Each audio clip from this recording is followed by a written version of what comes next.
श्री कृष्णा धार्मिक व्रत कथा में आपका दिल से स्वागत है। आज हम सुन रहे हैं बृहस्पतिवार गुरुवार की व्रत विधि और कथा। इस दिन भगवान विष्णु का व्रत रखा जाता है। जो भी स्त्री सच्चे मन सच्ची श्रद्धा के साथ में इस व्रत को करती है वो घर में सुख शांति सुख समृद्धि पाती है। केले के पेड़ की पूजा का भी इस दिन विधान है। बृहस्पतिवार की व्रत कथा। उस दिन व्रत विधि संकल्प गुरुवार के दिन सुबह जल्दी उठकर स्नान करके पीले रंग का वस्त्र धारण करें। घर के पूजा स्थल या किसी मंदिर में भगवान विष्णु की देव की मूर्ति या चित्र को स्थापित करें। भगवान को पीले रंग अक्षत चंदन पीले रंग के वस्त्र चढ़ाएं। भोग में चने की दाल गुड़ मुनक्का का भोग लगाएं। केले के पेड़ की जड़ में चने की दाल गुड़ चढ़ाएं और जल को अर्पित करें। दीपक जलाकर आरती करें। बृहस्पतिवार की व्रत कथा पढ़े या सुने। दिन में एक समय भोजन बिना नमक का और पीला भोजन ही करें। पूजा के बाद में आरती करना और प्रसाद को ग्रहण करने का भी महत्व है। व्रत रखने के क्या लाभ होते हैं? गुरुवार का व्रत रखने से घर में धन विद्या सुख समृद्धि की प्राप्ति, वैवाहिक जीवन में सुख और शांति, संतान की प्राप्ति, रोगों से मुक्ति और सभी मनोकामनाएं पूरी होती है। इस व्रत को रखने समय ध्यान रखने योग्य बातें हैं, आइए वो भी हम सुनते हैं। व्रत के दौरान मन कर्म वचन से शुद्ध रहें। पीले रंग के वस्त्र फल और फूल का प्रयोग करें। केले के पेड़ की पूजा का अवश्य करें। सच्चे मन से भगवान की आराधना करें। प्रसाद ग्रहण करके ही व्रत का पारण करें। हम सुन रहे हैं अब आगे बृहस्पतिवार की व्रत कथा को। बृहस्पतिवार की व्रत कथा प्राचीन समय की बात है। एक नगर में एक बड़ा व्यापारी रहता था। वह जहाज में माल लदाकर दूसरे देशों में भेजा करता। वह जिस प्रकार अधिक धन कमाता उसी प्रकार भी खोलकर दान भी करता। परंतु उसकी पत्नी अत्यंत ही कंजूस थी। वह किसी को एक दमड़ी भी नहीं देती। एक बार सेठ जब दूसरे देश व्यापार करने गया तो पीछे से बृहस्पति देव ने साधु वेश में उसकी पत्नी से भिक्षा मांगी। तो व्यापारी की पत्नी ने बोली, साधु महाराज, मैं इस दान और पुण्य से तंग आ चुकी हूँ। आप कोई ऐसा उपाय बताइए कि जिससे मेरा सारा धन नष्ट हो जाए और मैं आराम से रह सकूं। मैं ये धन लुटाता हुआ नहीं देख सकती। तो बृहस्पति देव ने कहा, हे देवी, तुम तो बड़ी विचित्र हो। संतान और धन से कोई दुखी होता है भला? अगर अधिक धन है तो इसमें शुभ कार्यों में लगाओ। कुंवारी कन्याओं का विवाह कराओ। विद्यालय बाग बगीचों का निर्माण कराओ। ऐसे पुण्य कार्य करने से तुम्हारा लोक और परलोक सार्थक हो सकता है। परंतु साधु की इन बातों से व्यापारी की पत्नी को खुशी नहीं हुई। उसने कहा, मुझे ऐसे धन की आवश्यकता ही नहीं है कि जिसे मैं दान दूं। तब बृहस्पति देव बोले, यदि तुम्हारी ऐसी इच्छा है तो तुम एक उपाय करना। 7 बृहस्पतिवार को घर को गोबर से लीपना। अपने केसों को पीली मिट्टी से धोना।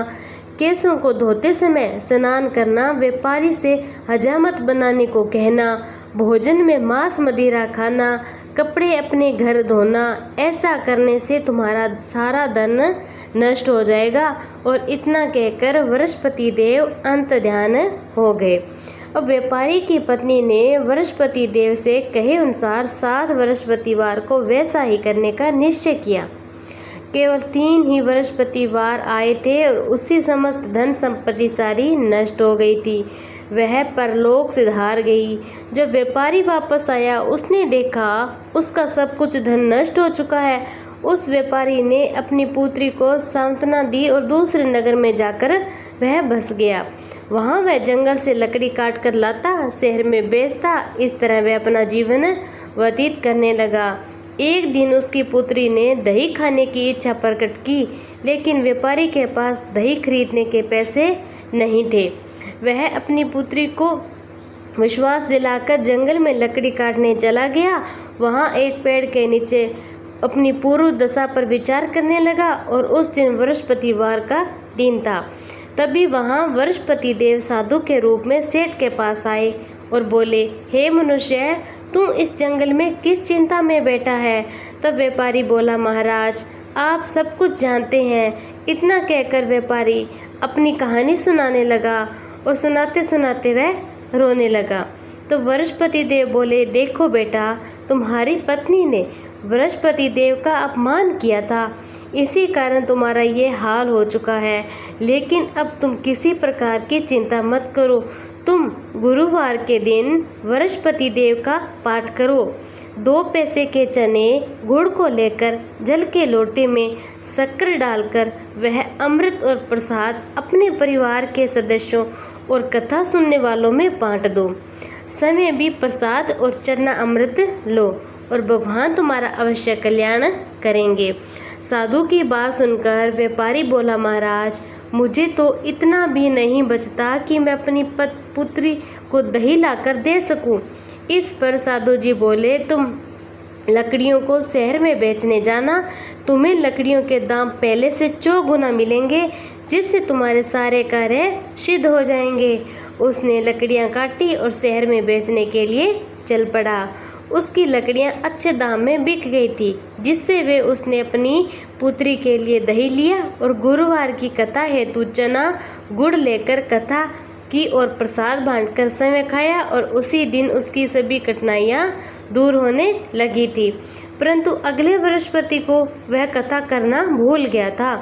अगले दिन वह राजा के एक बड़े यज्ञ का आयोजन होने पर पूरे नगर के लोगों के लिए भोज का आयोजन किया था। राजा की आज्ञा के अनुसार पूरा नगर राजा के महल में भोज करने गया, लेकिन व्यापारी व उसकी पुत्री तनिक विलंब से पहुंचे थे।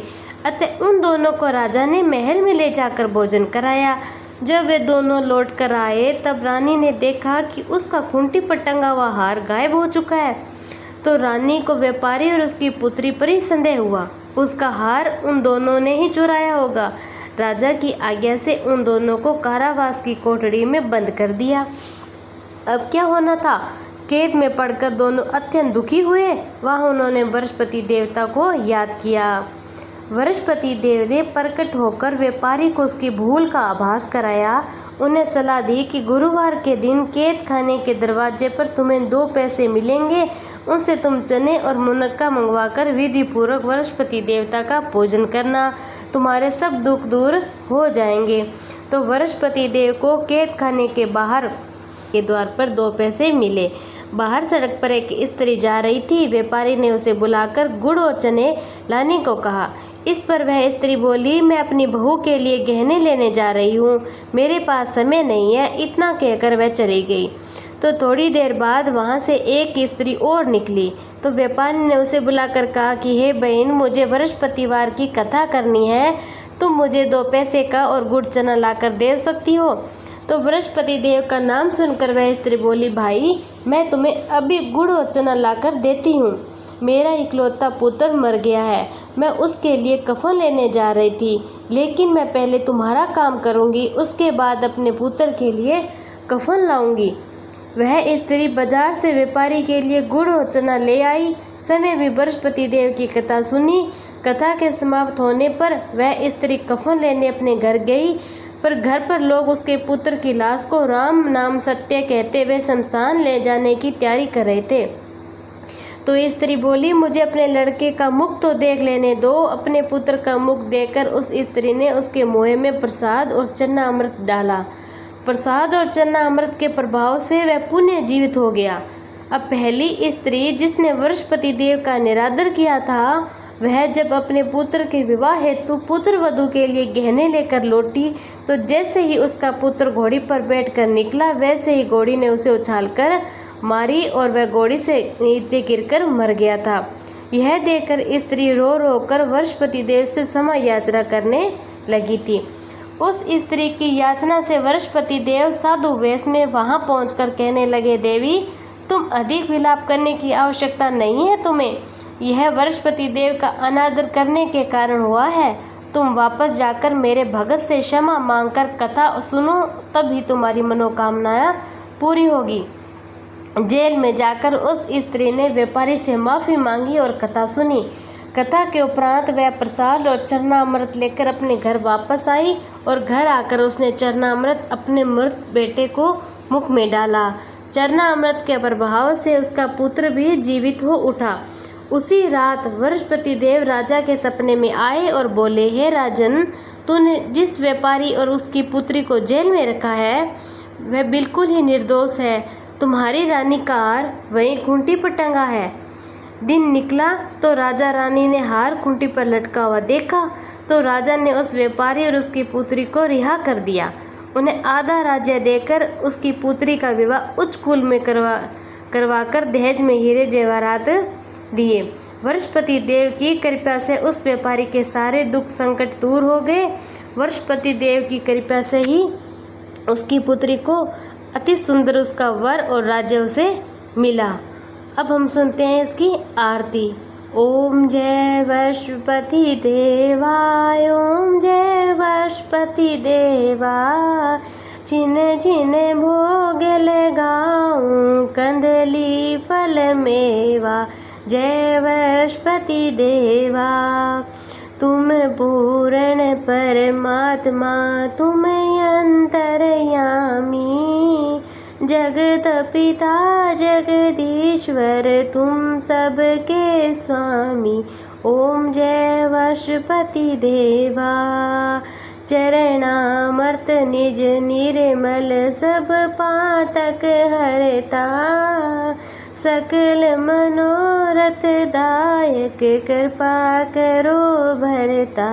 ओम जय बृहस्पति देवा, तन मन धन अर्पण कर, जो जन शरण पड़े, प्रभु परगट तब हो कर, या कर द्वार खड़े। ओम जय बृहस्पति देवा, दीन दयाल दयानिधि, भगतन हितकारी, पाप दोष सब हरता, भव बंधन हारी। जय ओम बृहस्पति देवा, सकल मनोरथ दायक, सब शेष तारो, विष विकार मिटाओ, संतन सुखकारी। ओम जय बृहस्पति देवा, जो